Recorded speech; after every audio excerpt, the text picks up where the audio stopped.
Stop scrolling, smash that like button, and subscribe right now because you are about to witness the moment a multi-million-dollar empire nearly crumbled, only to be saved by the one person its CEO never knew existed. A high-stakes emergency room, a desperate race against time, and a little girl in a bright red dress holding the key to a dying man's life. But this isn't just any man. This is the billionaire she's never met. This is her father. Get ready for the AB negative miracle, a story of sacrifice, deep secrets, and the unbreakable bond of family. "Mommy, can my blood save a life?" The question came from Lily Foster, 7 years old, her small hand clutching her mother's scrubs with desperate hope. Round her, the emergency department of Metropolitan General in Seattle pulsed with controlled chaos. Fluorescent lights buzzed overhead, casting harsh shadows on anxious faces. The strong smell of disinfectant mixed with the metallic tang of blood. Somewhere down the hall, a heart monitor flatlined. Its shrill alarm pierced the night, and Samantha Sam Hayes felt her own heart shatter as she looked into her daughter's innocent blue eyes. Eyes that were a mirror of the man dying just 20 feet away. The man she had loved. The man she had left to protect. The father her daughter had never known. Sam was beyond exhausted. Her 12-hour shift weighed on shoulders that carried far more than physical fatigue. For 8 long years, she had borne the burden of a secret that had cost her everything. Now, that secret was about to collide with destiny in the most unimaginable way. Her hands trembled as she hugged her daughter, knowing the next decision would change their lives forever. In Trauma Bay 1, Ethan Caldwell, the brilliant CEO gracing magazine covers and news headlines, was bleeding out. His life was being measured in minutes, perhaps seconds. AB negative blood, the rarest type, was his only hope. And the universe, with its cruel sense of irony, had delivered that hope in the form of a brave little girl in a red dress. Dr. Marcus Bell appeared next to Sam, his grizzled face etched with urgency. "Sam, we're out of time. Lily's blood type is a match. She could save him." The emergency room seemed to hold its breath. Nurses paused mid-step. Even the incessant beeping of machines seemed to quiet, as if the entire hospital awaited Sam's answer. How could she explain that the dying stranger was no stranger at all? How could she tell her daughter that the man whose life hung by a thread was the father she'd asked about countless times? Lily looked up at her mother with a determination far beyond her 7 years. "If I can help, I want to help. You always say that's what heroes do, Mommy." In that moment, Sam saw not only her daughter's courage, but the echo of the man she had once loved. That same stubborn drive, that same instinct to help others, no matter the personal cost. Lily didn't know she was about to save her own father. She simply knew someone needed her, and that was enough. The staff around them watched with bated breath as Sam knelt, her voice broken. "Honey, you're right. Heroes help people even when they're scared, and you are the bravest person I know." As Lily was gently led away to donate the life-saving blood, Sam felt the carefully constructed wall she had built over 8 years begin to crumble. She had sacrificed everything to give Ethan Caldwell the freedom to build his empire, believing a child would destroy his dreams. Now, that very child was giving him something more precious than any business deal or merger. She was giving him life itself. A question for you, the audience. Do you think Sam was right to leave Ethan 8 years ago, believing she was protecting his career? Comment your thoughts below. This isn't just a story of a long-lost romance. It's a story of sacrifice, second chances, and the unbreakable ties that bind families across time and secrets. It's about a woman who loved so much, she walked away. A man who built an empire, but lost the most important thing. And a child whose courage would bring them all back together. But here is what you must ask yourself. Can love survive 8 years of lies and separation? And when the truth finally comes out, will it heal old wounds or create new ones that can never be mended? Don't forget to share this video with a friend who loves a good secret. The collision of fate. A stormy night in November, the rain hammered the windshield of the sleek black Tesla Model S as Ethan Caldwell navigated the slick streets of Seattle. He had his phone pressed to his ear. Bluetooth had failed moments earlier, and his mind was a blur of numbers and projections. The merger with Apex Medical Tech was finally going through. 5 years of negotiations, countless sleepless nights, and it was all clicking into place.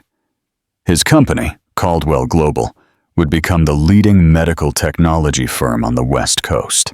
Yes, Richard, I understand the concerns, but the board will see this is the right decision, Ethan said, his voice firm despite the tension coiling in his shoulders. His knuckles were white on the steering wheel. At 33, he had built an empire, but tonight felt different. Tonight felt like the culmination of everything he had sacrificed for. The wipers scraped frantically against the glass, barely keeping up with the November deluge. Ethan's dark brown hair was perfectly styled, his charcoal suit immaculate even at 11 at night. Success was his armor, his identity. It was all he had left after she disappeared. He shook his head, dismissing the thought of Sam Hayes. That was 8 years ago, ancient history. Now he was engaged to Victoria Stanton, a woman who understood his world, his ambitions, a woman who would never vanish without explanation. The deer appeared out of nowhere. Ethan's heart lurched at the sight of the animal paralyzed in his headlights, its eyes reflecting back 2 beams of terror. He jerked the wheel sharply to the right. His phone flew from his hand. The Tesla skidded on the rain-slicked asphalt, spinning like a tossed coin. Time slowed as Ethan felt the terrifying weightlessness of losing control. The car flipped once, twice, 3 times.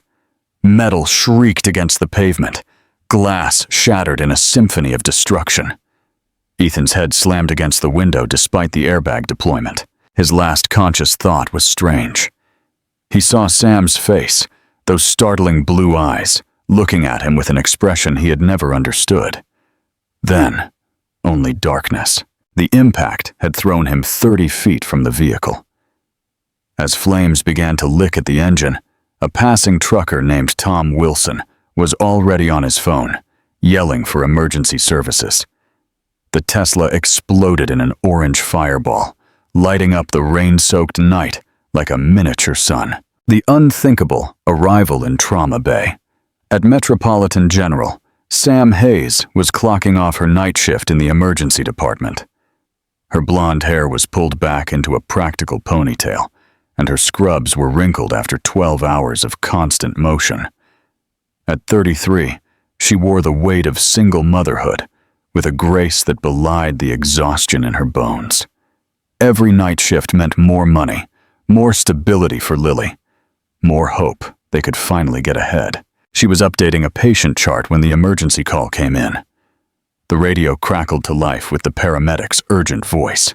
Metropolitan General, Unit 12. We have a critical inbound.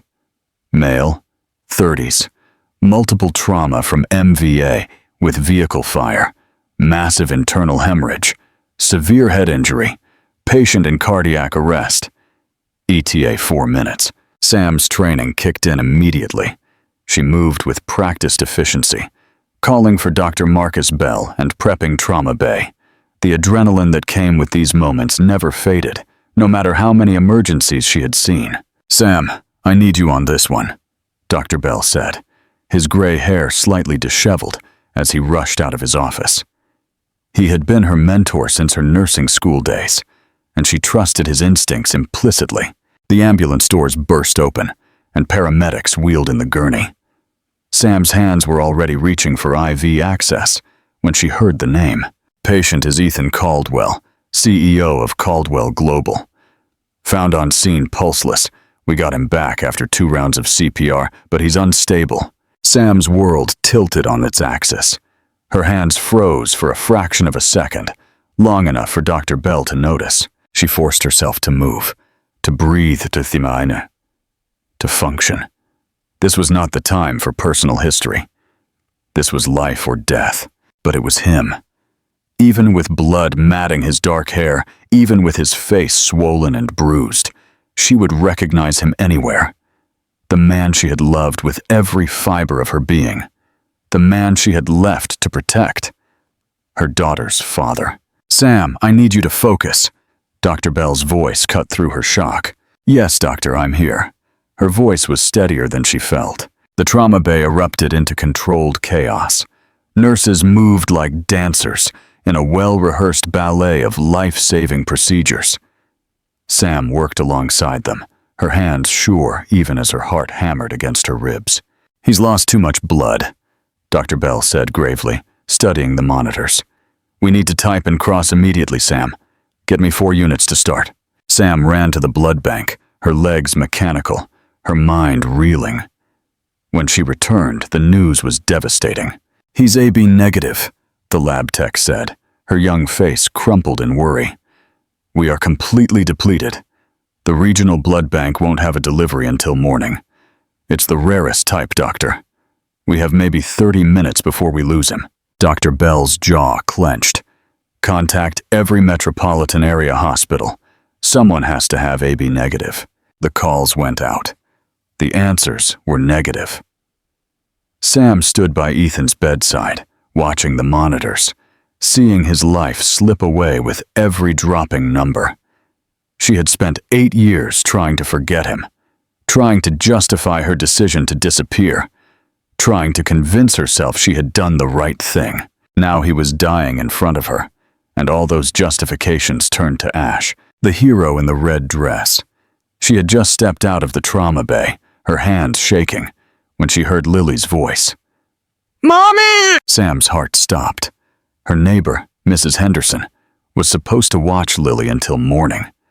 What was she doing here? Lily raced down the hall, her little feet pounding the linoleum.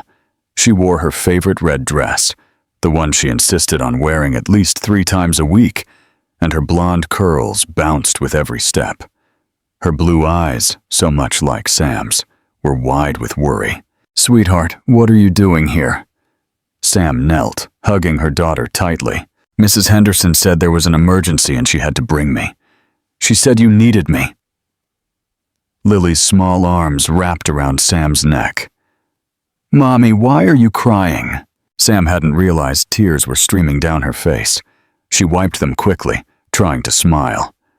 "Mommy's just tired, honey. It's been a long night." Mrs. Henderson, a kind woman in her 60s, approached apologetically. "Sam, I'm so sorry. My son called. His wife went into labor. I had no one else to watch Lily. I thought bringing her here was better than leaving her alone." "No, it's fine," Sam said. Though nothing was fine. Nothing would ever be fine again. Lily pulled away from her mother's arms and looked at the busy emergency room with curious eyes. "Mommy, can I help? You always say the nurses help people feel better." Sam managed a weak smile. "That's very sweet, honey. But—" "Sam!" Dr. Bell's voice boomed down the hall. He was hurrying toward them, his face grave. "We are out of options. We need ABN negative blood in the next 15 minutes, or we lose him." Lily tugged on Sam's scrubs. "What's AB negative?" Dr. Bell looked from the child to Sam. In that moment, Sam saw the recognition in his eyes. He knew. Of course he knew. She had confided in him years ago, during a particularly tough night shift when the weight of single motherhood had threatened to crush her. "Lily, sweetheart," Dr. Bell said softly, kneeling to her level. "Do you remember when you fell off your bike last year and had to come to the hospital?" Lily nodded solemnly. "I got stitches, 5 of them." "That's right. And do you remember the doctors took a tiny bit of blood from you to make sure you were okay?" "Uh-huh. Well, your blood type is very special. It's called AB negative, and there's a man in there," he gestured to the trauma bay, "who is very sick and needs that special blood to get better." Sam gasped. "Marcus, no, you can't ask her. She's 7 years old." but Lily's eyes had lit up with understanding and determination. "I can help. My blood can help someone." "Lily, honey, it's not that simple," Sam said, her voice cracking. How could she explain this? How could she let her daughter save the life of a man who didn't even know she existed? "Mommy, you always tell me that helping people is the most important thing we can do. You say that's why you became a nurse." Lily's small hand found Sam's. "If my blood can help, I want to help." Dr. Bell looked at Sam, his expression a mixture of sympathy and urgency. "Sam, I wouldn't ask if there were any other option. But that man in there has maybe 10 minutes left. Lily is young, healthy. A pediatric blood donation is safe if done carefully. She could save his life." Sam closed her eyes. The universe had a cruel sense of irony. 8 years ago, she had walked away from Ethan to give him the life he deserved, free of the burden of an unplanned child. Now that same child was being asked to save him. "Mommy?" Lily's voice was small but firm.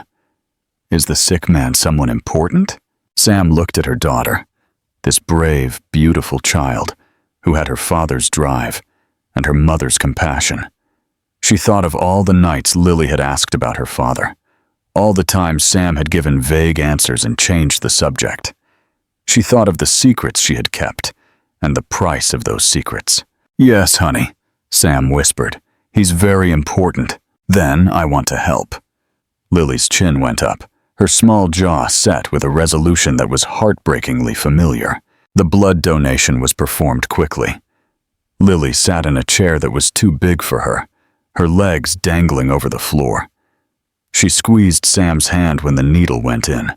Her face crumpled for a moment, but she didn't cry. She was braver than Sam had ever been. "You are doing so well, sweetheart," the phlebotomist said warmly. "Just a little bit more." Lily watched her blood flow through the tube, dark red and vital. "Is this really going to help someone?" "Yes, honey. It's saving a life tonight." Sam stroked her daughter's hair, her own heart breaking and healing simultaneously. When it was over, Lily was given juice and crackers. She wore her bandage like a badge of honor. "Mommy, can I meet the person I helped? I want to make sure he's okay." Sam's throat tightened. "Maybe, honey. Let's see how he does first." The second crash. She's yours. In the trauma bay, Ethan Caldwell's life was pulled back from the brink. The AB-negative blood flowed into his veins, precious and life-giving. His vitals began to stabilize. The emergency surgery to repair his internal injuries lasted 7 hours. Dr. Bell worked with intense focus, his skilled hands rebuilding the damage of the crash. Sam stayed at the hospital long after her shift, unable to leave. She kept Lily in the nurse's lounge, where her daughter colored and finally fell asleep on the small couch. Her red dress spread around her like petals. Dawn was breaking when Dr. Bell emerged from surgery, exhausted but triumphant. "He's going to make it. We almost lost him twice on the table, but that blood donation bought us the time we needed. He's in the ICU now, sedated. Should wake up in the next day or two." Sam nodded, unable to speak past the lump in her throat. Dr. Bell placed a hand on her shoulder. "Sam, sooner or later, you're going to have to tell him." "I know, but knowing and doing were two different things." 3 days later, Ethan opened his eyes to the harsh fluorescent lights and the steady beeping of monitors. His head felt like it had been cracked open, and every breath sent sharp stabs into his ribs. He was alive, which was more than he had expected after seeing his car explode in his rearview mirror during those final seconds of rolling. Dr. Bell was there within minutes, checking vitals and asking the standard questions. Ethan answered mechanically, his mind trying to piece together what happened. "You're a very lucky man, Mr. Caldwell," Dr. Bell said. "You had massive internal bleeding and a severe head injury. We almost lost you multiple times." "How am I alive?"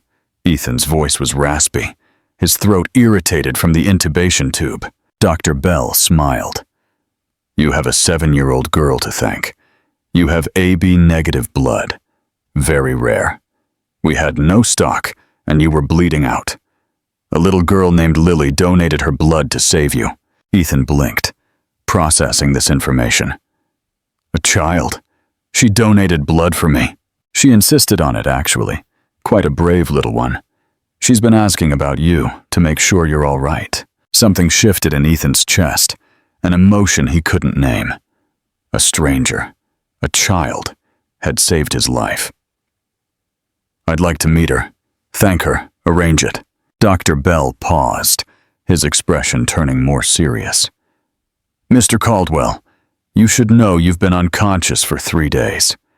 The accident was all over the news. Your fiancée, Victoria, has been here several times. Your CFO, James Whitlock, has been coordinating with hospital administration regarding your care. Ethan nodded. Of course, Victoria would handle things efficiently. That was her. Organized, controlled, appropriate. He should feel grateful, but all he felt was an odd emptiness. Before we continue, where are you watching from, and what is your age?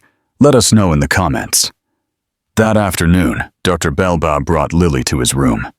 She walked in carefully, her bright red dress stark against the sterile whites and blues of the hospital room. Her blonde curls framed her face, and her blue eyes were wide with curiosity and concern. Ethan's breath hitched. She was beautiful, this small child who had saved him. But there was something more, something that made his heart lurch in his chest, something familiar in the curve of her cheek, the shape of her eyes. "Hello, Mr. Caldwell," Lily said politely, her small hands clasped in front of her. "I'm Lily. I'm glad you're feeling better." "Hello, Lily." Ethan's voice was softer than it had been in years. "I'm told you saved my life." Lily looked serious. "I gave you my blood. Dr. Bell said you needed the special kind, and I have the special kind too." "That was very brave of you. Were you scared?" "A little bit," Lily admitted. "But Mommy held my hand the whole time. She said being brave doesn't mean you aren't scared. It means you do the right thing, even when you are scared. Your mother sounds like a wise woman." Ethan felt something twist in his chest. This child, this brave child, had the kind of moral clarity he'd lost in boardrooms and quarterly reports. Lily smiled, and it lit up the room. She reached into her small purse and pulled out a folded piece of paper. "I made you a picture. Mommy says pictures make sick people feel better." He carefully unfolded it. It was a crayon drawing of a hospital room. On the bed was a stick figure. Man with brown hair. Standing next to the bed was a smaller figure with yellow hair and a red dress. Both figures were smiling, and flowers were drawn in the corners. "That's you getting better, and that's me making sure you're okay," Lily explained. Ethan took the drawing with trembling hands.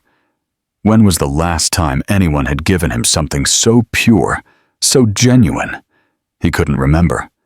Everything in his life was transactions and negotiations. This was just kindness. "It's beautiful, Lily. Thank you. I will keep this forever." Lily beamed. "Really? Forever? Forever," Ethan promised. They talked for a while longer. Lily told him about her school, her favorite color, red, obviously, her best friend Emma, and her dream of becoming a doctor when she grew up. Ethan found himself genuinely interested, asking questions, laughing at her innocent observations about the world. He noticed she never mentioned her father. When a nurse came in to check Ethan's vitals, Lily politely excused herself. "I should go find Mommy. She's working her shift, but I'll come visit you again if you want." "I'd like that very much." After Lily left, Ethan lay staring at the drawing. Something gnawed at him, a puzzle piece that didn't quite fit.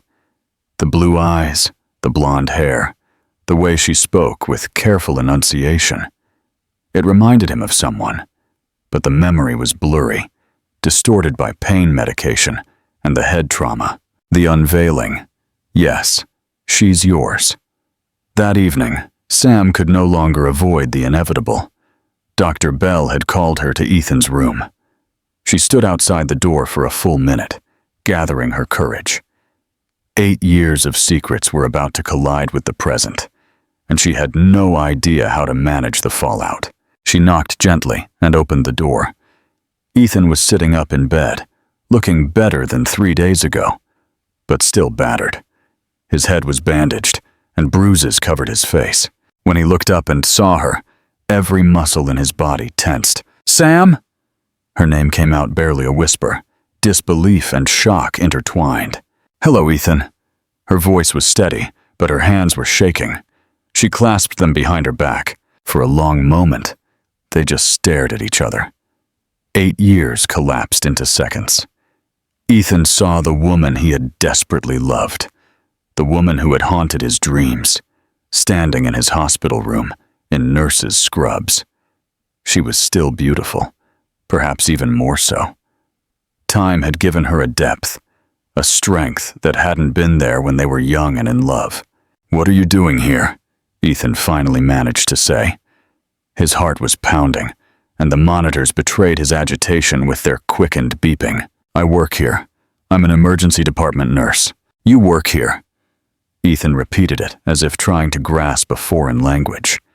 "You've been in Seattle this whole time?" "Yes." Sam walked closer, though every instinct told her to run. "Ethan, I know you must have questions." "Questions?" Ethan's voice rose, then cracked. "You vanished, Sam. 8 years ago. You just evaporated. I looked for you. For months I searched everywhere. And you've been here, in the same city? Can I explain?" "Can you?" Ethan's eyes were blazing now, pain and anger mixed with something that looked dangerously close to tears. "Can you explain why the woman I loved, the woman I wanted to marry, just walked away without a word? Can you explain why you blocked my number, moved without telling me where, cut me out of your life like I meant nothing?" Sam felt her own eyes burn. "You meant everything, Ethan. That's why I left." "That makes no sense." Ethan ran a hand over his hair, wincing at the pain the movement caused. "If I meant anything, you would have stayed. You would have talked to me. You would have—" He stopped abruptly. His eyes darted to the drawing Lily had made, still on his bedside table. Then they snapped back to Sam, truly looking at her for the first time. The blue eyes, the blonde hair, the careful, measured way she held herself. "Lily, that little girl who saved my life." Sam's composure cracked. A single tear rolled down her cheek. "Yes, she's yours. Yes." Ethan's mind raced, calculating, remembering. 7 years. Lily was 7, meaning she was born 8 years ago. Conceived perhaps 8.5 years ago, just when Sam had disappeared. His eyes widened as the realization hit him like a second car crash. "She's mine." Sam nodded, unable to speak. "I have a daughter." Ethan's voice was hollow. The shock robbed it of all inflection. "I have a 7-year-old daughter, and you never told me. I have a daughter." Call to action. If you're on the edge of your seat, click the bell notification so you don't miss the dramatic conclusion. The weight of the secret. The monitors went wild. A nurse burst into the room, checking the machines with practiced efficiency. "Mr. Caldwell, you need to calm down. Your blood pressure is spiking," the nurse said firmly. "Out," Ethan said through gritted teeth, never taking his eyes off Sam. "Everyone out now." The nurse looked to Sam, who nodded. They retreated, leaving Sam and Ethan alone in the tense silence. Ethan was breathing hard, his hands gripping the bed rail so tightly his knuckles were white. "Tell me everything, right now. You owe me that." Sam pulled a chair up to his bedside and sat down heavily. 8 years of secrets was a crushing weight, and she was finally going to release it. "I found out I was pregnant a week before I disappeared," she began, her voice low but steady. "We had been together 6 months. I was still in nursing school. You were just launching Caldwell Global. Remember how crazy that time was? You were working 18-hour days, trying to secure funding, trying to keep everything from falling apart." Ethan nodded slowly. He remembered. Those months had been a whirlwind of stress and desperation, and the only thing that had kept him sane was Sam. Coming home to her smile, her laughter, her unwavering belief in him. I was excited, Sam continued, a sad smile touching her face. Scared, but excited. I thought we could figure it out together. We always figured things out together. Then what happened? Ethan's voice was quieter now, but no less intense. Your father happened. Sam looked him straight in the eyes. William Caldwell happened. The blood ran cold in Ethan's veins. What did he do? Sam took a shaky breath. He found out about the pregnancy before I could tell you. I don't know how. Maybe he was tracking me. Maybe he had someone at my doctor's office. I'll never know.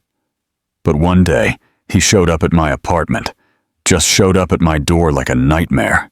She could still see him there, tall and imperious, in his expensive suit, looking at her small apartment with barely concealed disdain.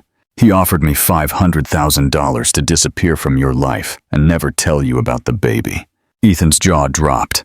He what? I told him to go to hell, Sam said, and there was pride in her voice. I told him I loved you and I would never take money to leave you.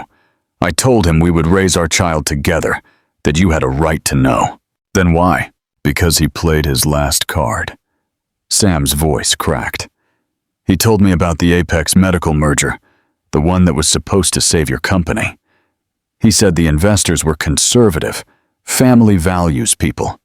If they found out you had gotten a nursing student pregnant, they would walk. Your company would collapse. Everything you had worked for would be gone. Ethan felt sick. This sounded exactly like something his father would do. William Caldwell had always believed the ends justified the means, that personal relationships were secondary to business success. He said that if I truly loved you, I would let you have your dream, that a baby would destroy everything. Sam wiped her eyes. And I believed him, Ethan. God help me. I was young and scared, and I believed him. I thought I was protecting you. I thought I was giving you the life you deserved. So you just left. Ethan's voice was flat. I left because I loved you. I left because I thought I was doing the right thing. Sam leaned forward, desperate for him to understand. Every single day for 8 years, I have questioned that decision. Every time Lily asked about her father, every time I struggled to pay the bills on a nurse's salary, every time I saw your face on the news or in the paper, I wondered if I had made a terrible mistake. Ethan remained silent for a long time. Anger, pain, and understanding warred inside him. Part of him wanted to rage, to throw her out, to reject this explanation. But another part, the part that remembered loving Sam Hayes with all his heart, understood the impossible position his father had put her in. You should have told me, he said finally. We should have faced it together. I know that now, but then I was 25, pregnant, and terrified. Your father was a powerful, intimidating man who seemed to have all the answers. He convinced me that staying would be selfish, that leaving was an act of love. Sam's voice dropped to a whisper. I was wrong. I know I was wrong, but I thought I was protecting you. And Lily? Ethan's voice broke as he named his daughter. Did you think you were protecting her too? Every day, Sam said fiercely. Every day I tried to give her the best life I could. I worked double shifts. I scraped by so she had what she needed. I made sure she was loved, safe, and happy. She is an amazing little girl, Ethan. Smart, kind, brave. She's perfect. I missed 7 years of her life. The pain in Ethan's voice was palpable. 7 years of birthdays, first days of school, scraped knees, bedtime stories. You stole that from me. I know. Sam's tears were flowing freely now. I know. And I am so sorry. I am so sorry. If I could go back. But you can't, Ethan cut in. Neither of us can. That time is gone forever. They sat in silence, the weight of the revelation pressing down on both of them. Outside the hospital room, life continued. Nurses made their rounds. Monitors beeped. But inside this small space, two people were grappling with a past that had shaped their entire present. "Does she know?" Ethan asked quietly. "Does Lily know I'm her father?" Sam hesitated, then nodded. "She figured it out. She's smart, Ethan. She saw us together. She saw my reaction. She asked me straight out, and I couldn't lie to her, not about this." "What did you tell her about me?" "The truth. That you are brilliant, ambitious, and kind. That you didn't know about her because I made a decision I thought was right, but turned out to be wrong. That her father is a good man, who would have loved her if he'd known she existed." Ethan closed his eyes. "I need time to process this. All of it. It's too much." Sam stood, understanding the dismissal. "Of course, I'll go. But, Ethan, for what it's worth, Lily wants to meet you. If you're willing, if you can forgive me enough to let her into your life, she would love that." "I need to think," Ethan said without opening his eyes. Sam walked to the door, her heart heavy. But before she left, she turned back. "Ethan, thank you for not dying. Lily would have been devastated to lose you before she even truly had you." Then she was gone, leaving Ethan alone with his thoughts and the crayon drawing of the little girl in a red dress. The choice: empire versus family. The next few days were a blur for Ethan. Victoria visited, all efficiency and passionate planning. She had already spoken to the board about his extended recovery time. She had managed the media coverage of his accident. She had everything under control. She barely mentioned Lily, treating the revelation of Ethan's daughter as a minor inconvenience to be managed, rather than a life-altering piece of news. "We need to be strategic about this," Victoria said, sitting in the chair by his bed. Her designer dress perfectly pressed despite the hospital setting. "The media will have a field day if they find out. We need to control the narrative." "Control the narrative?" Ethan repeated slowly. "Victoria, she's my daughter. I understand, darling, but we have to think about your image, the company's image, a secret child from a previous relationship. It's not ideal timing with the merger finalizing." "I don't care about the timing," Ethan said firmly. "She is my daughter. That's all that matters." Victoria's smile was patient, but strained. "Of course, Ethan, but we should discuss how to handle this delicately. Perhaps a generous settlement for the mother, a trust fund for the child, but kept at an appropriate distance until after the wedding and the merger." "An appropriate distance?" "Victoria, are you hearing what you're saying? I'm being practical. Someone has to be." Victoria glanced at her watch. "I have a meeting with the wedding caterer. I'll visit tomorrow. Try to rest." She kissed his cheek and left, leaving Ethan feeling more alone than he had in years. James Whitlock also visited. His expression was one of troubled concern. He had been Ethan's best friend since college, his right-hand man in building Caldwell Global. But when Ethan brought up Lily, James's face went pale. "You knew," Ethan said, watching his friend's reaction. "You knew what my father did." James slumped into the chair, looking older than his 50 years. "Yes, I knew. And you said nothing. For 8 years, you said nothing. William made me promise. He said it was for your own good. That Sam leaving was for the best. For everyone." James ran a hand over his face. "Ethan, I'm sorry. I thought he was right. The merger did save the company. You became successful beyond our dreams. I convinced myself the ends justified the means. There's a little girl out there who grew up without a father because of those means," Ethan said coldly. "A little girl who saved my life, not knowing she was her father. I know, and I'll regret it for the rest of my life." James looked him in the eye. "What are you going to do?" "I'm going to get to know my daughter, and I'm going to figure out how to be the father she deserves, even if I am 8 years late." Lily visited Ethan every day. Sam tried to limit the visits, worried Lily would get too attached before Ethan decided what role he wanted to play in her life. But Lily insisted. "He's my daddy, Mommy," she would say with the simple logic of childhood. "I want to know him." The visits became the best part of Ethan's recovery. Lily would arrive in her red dress, always bringing something new to share. A drawing, a book she liked, a heart-shaped rock she found. They talked about everything and nothing.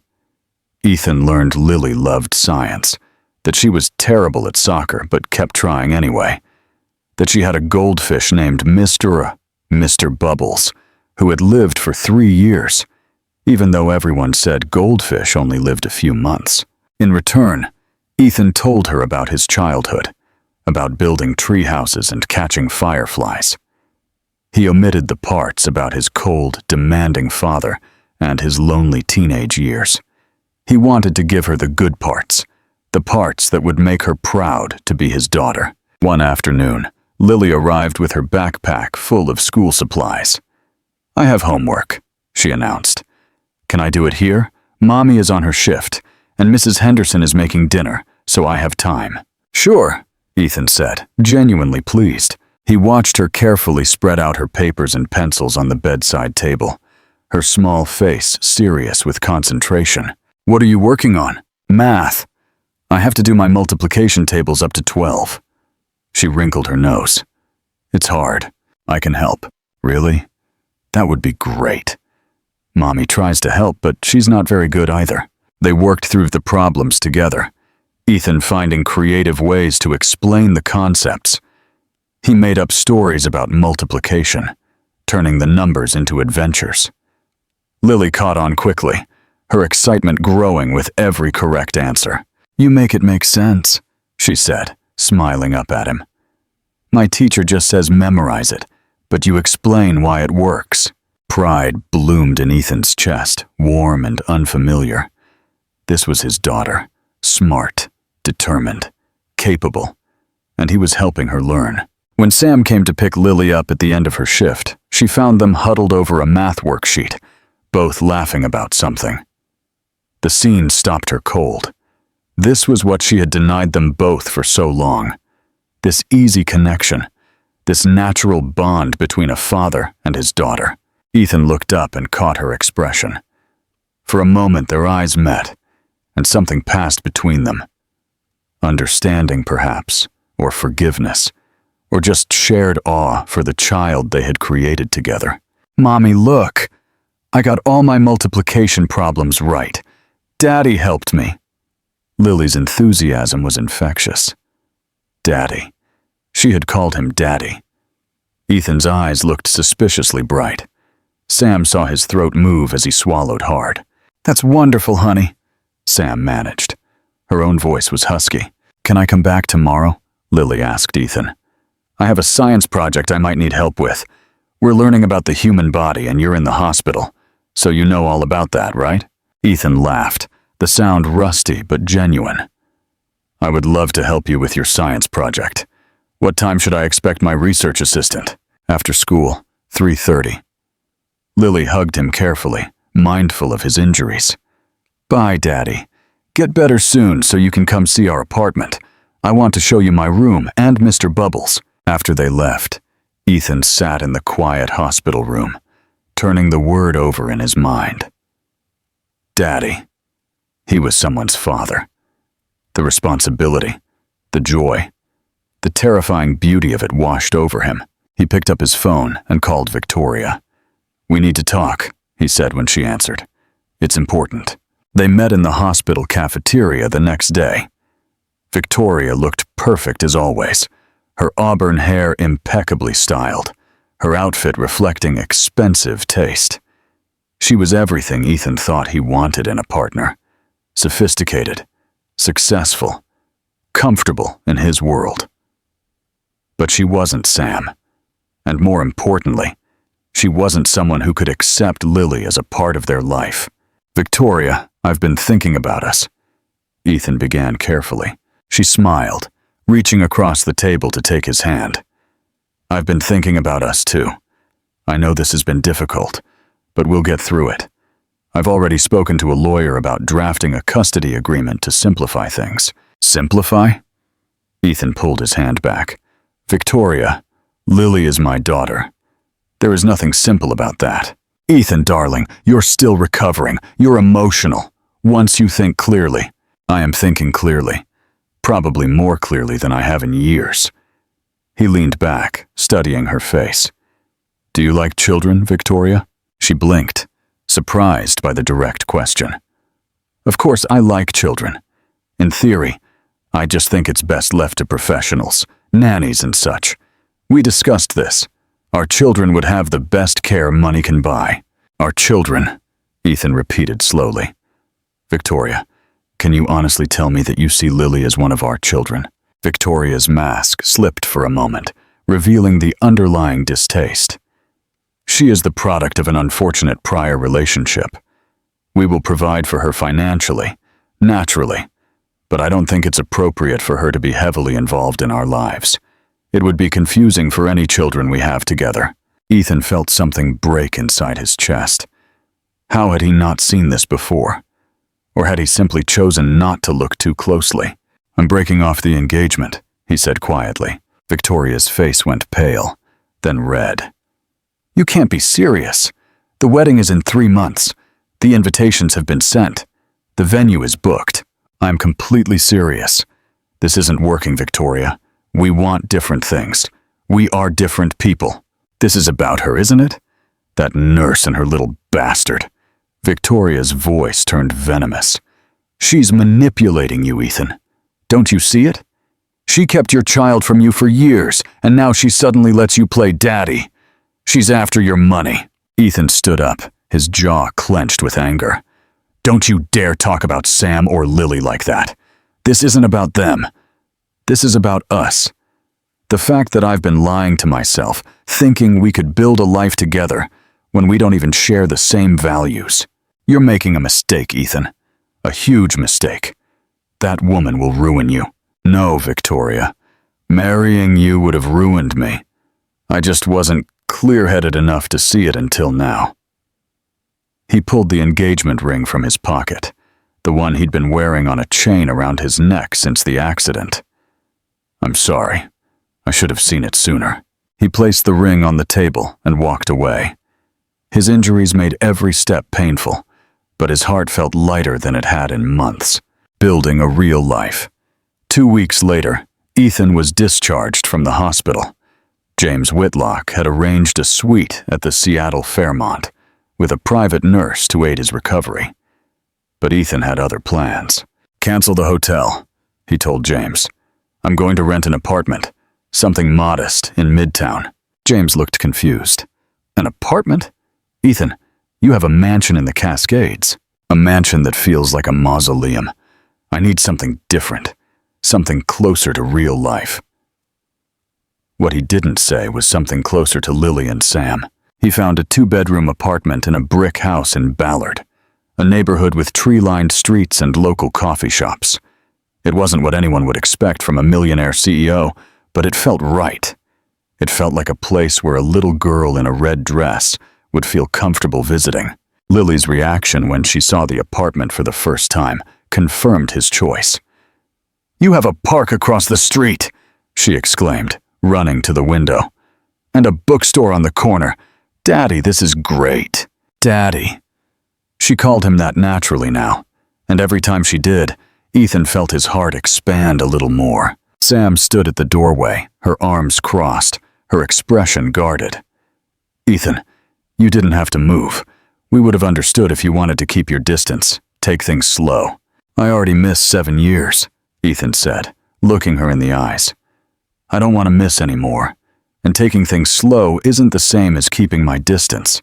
I want to be a part of Lily's life, truly a part of it. That means being accessible, being present. Something softened in Sam's face. Okay, but Ethan, we need to set some ground rules for Lily's sake. She's attached to you already, and if you're not serious about this— I am serious, Ethan interrupted. Sam, I know I have a lot to prove. I know you have no reason to trust me, after everything that's happened. But I am absolutely serious about being Lily's father. They set up a schedule, Wednesday nights and Sunday afternoons to start. Ethan had physical therapy and work responsibilities to balance, but he made sure those times with Lily were sacred. No phone calls, no emails, no distractions. The first Wednesday night, Ethan attempted to cook dinner. It was a disaster. The pasta was overcooked, the sauce burned, and the smoke alarm went off twice. Lily found it hilarious. "Maybe we should order pizza," she suggested diplomatically, waving the smoke away with a dishcloth.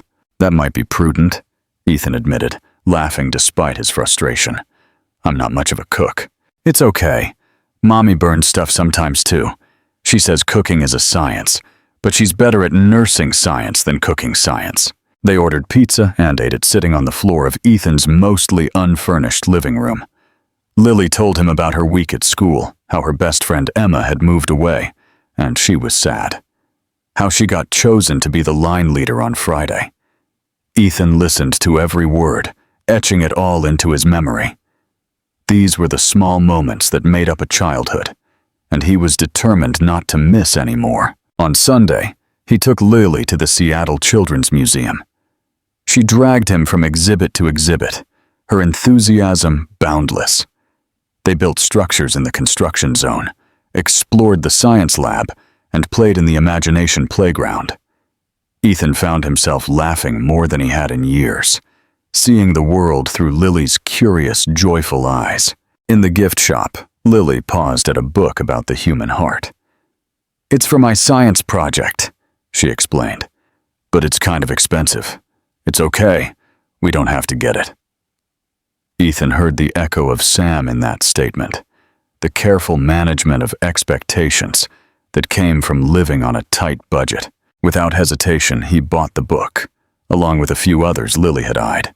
"Daddy, it's too much," Lily protested, though her eyes sparkled with delight. "Nonsense. Education is never too much. Besides, these are research materials, very important for a future doctor." On the way home, Lily was quiet, clutching her books. Finally, she said, "Daddy, are you going to get tired of me?" Ethan's hands gripped the steering wheel. "What? Lily, no, never. Why would you ask that?" Emma's dad left when she was little. He said he got tired of being a dad and wanted to do fun things. And you're so busy and important. And if you decide being a dad is too hard. Ethan pulled into a parking lot and turned to look at his daughter. Her blue eyes were worried, vulnerable, in a way that broke his heart. "Lily, look at me. I'm never going to get tired of you. You are the best thing that has ever happened to me. Being your dad isn't hard. It's a gift. Yes, I'm busy sometimes, and yes, I'm still learning how to do this. But I promise you, you will always be my priority. Always." "Really?" Her voice was small. "Really. In fact, I'm going to tell you something I hope you understand. I have a big company I run, and people think that's the most important thing about me. But they're wrong. The most important thing about me is that I am your father. Nothing else comes close." Lily lunged across the console and hugged him fiercely. "I love you, Daddy!" Ethan closed his eyes, holding his daughter, feeling the pure weight of those words. "I love you too, Lily. So much." The gala and the truth revealed. As weeks turned into months, Ethan's life transformed in ways he never anticipated. He cut back his hours at Caldwell Global, delegating more to his management team. He never scheduled meetings during Lily's time. He learned about elementary school social dynamics, Disney princesses, and the proper care and feeding of goldfish. He also spent more time with Sam, though their interactions remained careful, polite. She would drop Lily off and pick her up, staying a few minutes to talk about Lily's week, any issues at school, upcoming events. It was civil, almost friendly. But there was a wall between them neither seemed ready to cross. Until the night of the charity gala, Caldwell Global hosted an annual fundraiser for medical research, and this year's event was particularly significant, given Ethan's recent accident. The poor media attention surrounding his recovery had been intense, and the company P team had suggested he make a public appearance to reassure investors and stakeholders that he was back at full capacity. Ethan hadn't planned on bringing anyone. Victoria was out of the picture, thank goodness, and he wasn't interested in the parade of suitable women his well-meaning board members kept suggesting. But a week before the event, Lily had asked if she could come. "I want to see where you work," she said. "And I have a new dress. It's fancy." Ethan had looked at Sam, who was clearly uncomfortable with the idea. "Lily, honey, it's an adult event. You'd probably be bored. Please, I promise I'll be good. I just want to see what Daddy does." How could he say no to that? The night of the gala, Ethan arrived at Sam's modest apartment to pick up Lily. When Sam opened the door, he nearly forgot to breathe. She wore a simple navy blue dress she probably had owned for years, but she looked stunning. Her blonde hair was down, falling in soft waves around her shoulders, and she had worn just a touch of makeup that made her blue eyes even more striking. "You look beautiful," he said. Before he could stop himself, Sam blushed. "Counting away, thank you, I cleaned up decent." Lily appeared from behind her mother, practically bouncing with excitement. Her fancy dress was red, of course, with a full skirt that swung as she moved. She looked like a little princess. "Mommy, we match. Both fancy." Lily twirled, making her dress spin. "You both look perfect," Ethan said. "Shall we go?" The gala was held at the Seattle Symphony Hall, the ballroom draped in spectacular lighting and elegant floral arrangements. Ethan had attended hundreds of these events, but seeing it through Lily's eyes made it magical again. "It's like a fairy tale," Lily whispered, her eyes wide. They made their way through the crowd, Ethan stopping frequently to greet colleagues and donors. He introduced Lily to everyone as his daughter, pride evident in every word. Lily charmed everyone she met with her polite manners and genuine curiosity about their work. Sam stayed close, her hand on Lily's shoulder, clearly out of her comfort zone in this world of designer gowns and champagne flutes. Ethan wished he could make her more comfortable, but he was constantly being pulled into conversations and photo opportunities. It was Victoria who shattered the fragile peace of the night. She appeared like a storm cloud, in a silver gown that probably cost more than Sam's monthly salary. Her eyes fixed on Ethan with a predatory intensity.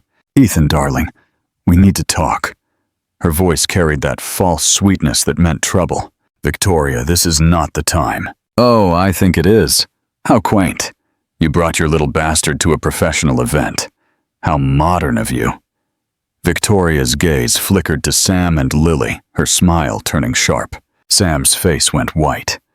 Lily looked confused, not understanding the insult, but feeling the hostility. Ethan stepped between Victoria and his daughter, his voice low and dangerous. "Leave, now. I won't. I have every right to be here. My family has donated to this cause for decades." Victoria raised her voice, drawing the attention of nearby guests. "I think everyone should know what kind of man you truly are, Ethan. A man who shirked his responsibilities and now parades his mistakes in front of respectable society." The nearby conversation stopped. People looked over. Ethan could see phones raised, social media posts being drafted in real time. "The only mistake I made was getting involved with you," Ethan said coldly. "You need to leave before I have security escort you out." "Security?" Victoria laughed, but it was a brittle sound. "You can't throw me out of a public event, but I can tell everyone here the truth. I can tell them how this woman," she gestured to Sam, "trapped you with a pregnancy and vanished, only to come crawling back when she saw a chance to cash in." "That is not what happened," Ethan said, raising his voice. "You know nothing about—" "No. Let me paint a picture for everyone here." Victoria addressed the growing crowd. 8 years ago, Ethan Caldwell had an affair with a nursing student. She got pregnant, likely on purpose. But when she realized Ethan was more focused on his career than playing house, she left. Now she's conveniently back, with a child she claims is his. A child whose DNA has never been verified, I might add. And Ethan, being the good-hearted fool he is falling for the oldest trick in the book. The crowd murmured. Ethan saw doubt on some faces, sympathy on others, and felt the rage building in his chest. But it was Lily who broke the tension. She stepped forward, her small face set with a determination that was painfully reminiscent of Ethan's own stubborn character. She reached into her small purse and pulled out a piece of paper, carefully unfolded. "This is my blood type card from when I gave blood to save my daddy," Lily said, her voice ringing out in the sudden silence. "It says AB negative. That's the same as Daddy's. And Mommy says that's special because not many people have it. My teacher says that when a kid has a special blood type, they get it from their parents." She walked up to Victoria, looking the tall woman up without fear. "You said mean things about my mommy, but my mommy is the best person in the whole world. She works very hard to take care of me. She never asked Daddy for anything. I was the one who wanted to meet him. I was the one who gave him blood when he was dying. My mommy tried to protect Daddy, even when it hurt her. That's not a bad person. That's a hero." The silence was absolute. Lily turned to the crowd, her blue eyes shining with tears, but her voice firm. "My daddy didn't know about me because someone told my mommy that telling him would hurt his dreams. My mommy loved him so much she gave up having him in her life so he could be successful. Maybe that was wrong. Maybe she should have told him. But she did it because of love. Not for money, for love." She looked at Ethan, and he saw his mother's strength in her, mixed with Sam's compassion. "I'm proud my daddy is successful, but you know what I'm most proud of? That he chose me. Even though he was busy and important, he chose to be my daddy. That makes him a hero too." Lily turned back to Victoria one last time. "You are pretty on the outside, but you are not pretty on the inside. My mommy taught me that being pretty on the inside is much more important." Then she went back to Sam, who was now openly crying, and took her mother's hand. The crowd erupted, not in scandal, but in applause. People were clapping, some cheering, and Ethan saw more than one person wiping their eyes. He knelt in front of Lily, not caring about his expensive suit or the audience. "Lily, that was the bravest thing I have ever seen, and you are right. Your mother is a hero. She is the strongest, most selfless person I know." He stood and turned to Victoria. "I think you have embarrassed yourself enough for one evening.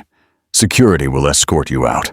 2 security guards appeared as if summoned, and Victoria had no choice but to leave, her face flushed with humiliation and rage. As the crowd began to disperse, returning to their drinks and conversations, Ethan found himself face to face with Sam. She was still crying, her makeup slightly run, looking more beautiful than he had ever seen her. "Ethan, I'm so sorry," she whispered. "We should never have come.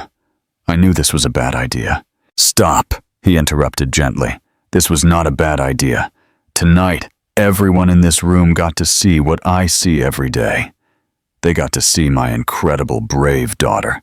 They got to see you, the woman who sacrificed everything for the people she loves." He reached out and wiped a tear from Sam's cheek, the touch sending electricity through them both. "I have been an idiot, Sam. For 8 years I convinced myself that success was the most important thing, that building an empire mattered more than building a life. But you knew better. You understood what really matters." "I made mistakes too," Sam said. "I should have trusted you. I should have believed in us. Maybe we both made mistakes. But maybe," Ethan's voice dropped, intimate, despite the crowded room. "Maybe we both get a second chance. Sam, I'm not saying we rush things. I'm not saying we pick up where we left off 8 years ago, because we are different people now. But Sam, these last few months spending time with you and Lily have been the happiest of my life. And I think maybe, if you're willing, we could see where this goes." Sam looked at him, her blue eyes searching his face. "What about your company? The merger? All the things that were so important before? They're still important, but they are not the most important thing. You and Lily, you are the most important thing. I finally realized that." He smiled, a genuine smile that reached his eyes. It just took a near-death experience and a lecture from a 7-year-old to knock it into my thick skull. Sam laughed through her tears. She is quite persuasive. She gets that from her mother. They stood there, the noise of the gala fading into background music, looking at each other as if they were the only two people in the room. 8 years of pain, separation, and misunderstanding stood between them. But so did a beautiful little girl who had saved both their lives in different ways. "I would like that," Sam said finally, "to take things slow, see where this goes. But Ethan, I need you to understand something. Lily comes first. Always. If this doesn't work out between us, I need to know you will still be her father. Always," Ethan promised. "Sam, I will be Lily's father for the rest of my life, regardless of what happens between us. But I truly hope you'll give me a chance to prove I can be the man you both deserve." Before Sam could answer, Lily popped up between them, grabbing both their hands. "Can we get ice cream on the way home? I think we all deserve ice cream after tonight." Ethan and Sam looked at each other and laughed. "Ice cream sounds perfect," Ethan agreed, as they walked out of the gala together. Ethan, with a daughter on one side and the woman he had never stopped loving on the other, felt something he hadn't felt in years. He felt whole, the forever promise. The months that followed were a careful dance of rebuilding trust and building something new. Ethan and Sam dated for real this time, movies and dinners and long walks in Green Lake Park. They talked about everything, working through the pain of their past, sharing their fears and hopes for the future. Lily blossomed with both parents in her life. Her grades improved, her confidence soared, and she stopped asking if Ethan would disappear. She knew now he was here to stay. Ethan made changes at Caldwell Global too. He established a foundation in Lily's name, focused on ensuring blood availability for rare types. He implemented family-friendly policies across the company, including extended parental leave and flexible hours. He found that being a better father made him a better leader. James Whitlock, tormented by guilt over his role in keeping Ethan and Sam apart, offered his resignation as CFO. But Ethan wouldn't take it. Instead, they had a long conversation about loyalty, forgiveness, and second chances. James stayed, but their relationship was different now, built on honesty rather than unquestioning deference. The media coverage of the gala incident, rather than being the scandal Victoria expected, turned into a heartwarming story of family reunification.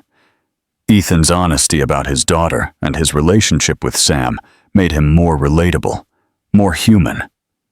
The Apex merger went through smoothly, and Caldwell Global prospered. But more importantly, Ethan prospered. He learned how to braid Lily's hair, though his attempts were comically lopsided. He attended every school play and parent-teacher conference.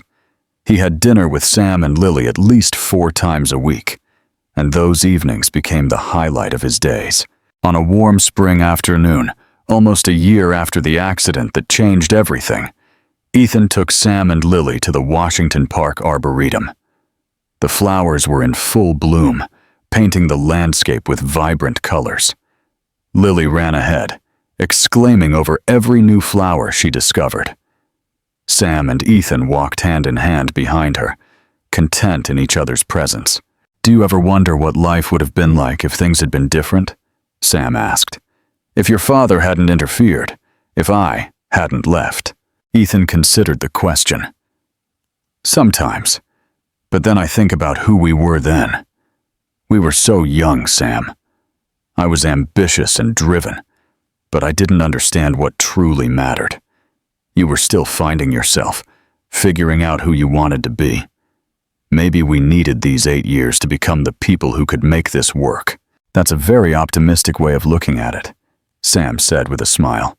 "I'm an optimistic man these days. I have a lot to be optimistic about." Ethan stopped walking and turned to face her. "Sam, I know we said we'd take things slow, and we have, but there's something I need to ask you." Sam's breath hitched. "Ethan, wait! Let me finish. 80 years ago, I lost the love of my life because I didn't fight hard enough. Because I let other people's opinions and ambitions matter more than what we had. I'm not making that mistake again. Samantha Hayes, I love you.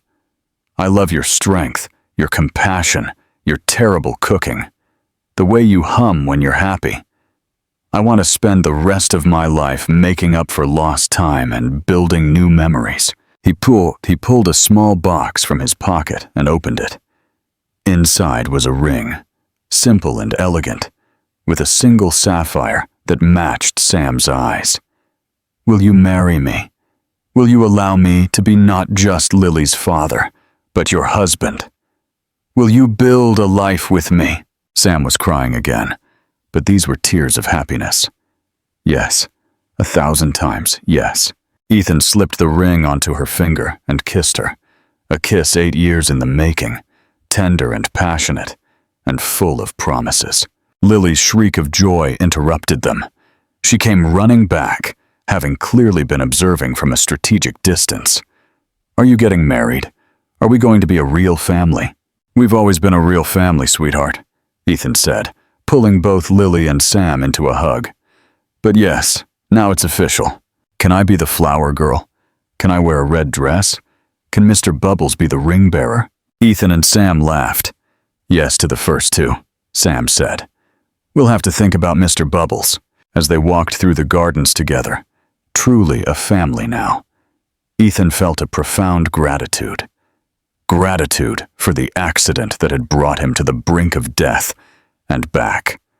Gratitude for a brave little girl who had saved his life in more ways than one. Gratitude for Sam's forgiveness and her willingness to trust him again. The meaningful ending. The greatest achievement, the wedding took place 3 months later, a small, intimate ceremony in the same gardens where Ethan had proposed. Lily was indeed the flower girl, wearing a beautiful red dress she would treasure forever. Mr. Bubbles did not attend, but a tablet was set up at the reception so Lily could video call him into the celebration, which delighted all the guests. Dr. Marcus Bell walked Sam down the aisle, having become a surrogate father figure to her over the years. Mrs. Henderson sat in the front row, crying happy tears. James Whitlock was Ethan's best man, a symbol of redemption and renewed friendship. As Ethan watched Sam walk toward him, beautiful in a simple white gown, with Lily skipping ahead, dropping rose petals, he thought about the journey that had brought them here. The pain, the separation, the accident, the revelation, the slow rebuilding of trust. It hadn't been easy, but standing there now, he knew every difficulty had been worth it. When the officiant asked if anyone objected to the union, Lily's voice rang out. "If anybody says anything mean, they have to leave. It's my mommy and daddy, and they love each other, period." The guests erupted in laughter and applause. Even the officiant was smiling. The ceremony concluded with Ethan and Sam's vows, self-written and filled with promises of family, forgiveness, and forever. As they kissed as husband and wife, Lily jumped in between them, wrapping her arms around both their legs. "Best day ever," she announced. The reception was joyful and relaxed. Ethan danced with Sam, then with Lily, then with both of them. They cut the cake, gave toasts, and celebrated surrounded by people who truly cared. As the night drew to a close, Ethan stood at the edge of the dance floor, watching his wife and daughter dance together, both laughing. Sam caught his eye and smiled, a smile full of love, contentment, and hope for the future. Lily broke away from Sam and ran to Ethan, pulling him onto the dance floor. "Come on, Daddy, family dance!" The three of them danced together as the last song played, holding one another close. Around them, the garden lights glittered like stars, and the air was sweet with the scent of blossoms. "I love you both so much," Ethan murmured, his voice thick with emotion. "We love you too," Sam whispered. "To the moon and back," Lily added, her favorite expression for love. As the music faded and the night ended, Ethan reflected on the incredible twist of fate that had brought them here. He had nearly died, and in being saved by his daughter's blood, he had been given not just physical life, but a real life. A life filled with love, purpose, and the kind of happiness he hadn't known was possible. Sam had saved his life by teaching him about forgiveness, sacrifice, and the love that endures beyond understanding. And in saving his life, they had given him something far more precious than merely existing. They had given him a reason to live, a purpose beyond profit margins and quarterly reports. They had given him a family. Final call to action. We would love to hear your thoughts on this beautiful love story. Tell us what you thought of this emotional and surprising tale. Give this story a rating from 0 to 10 if it touched your heart. And if you enjoyed the plot, don't forget to like and subscribe to the channel so you don't miss the amazing new stories coming soon. See you next time!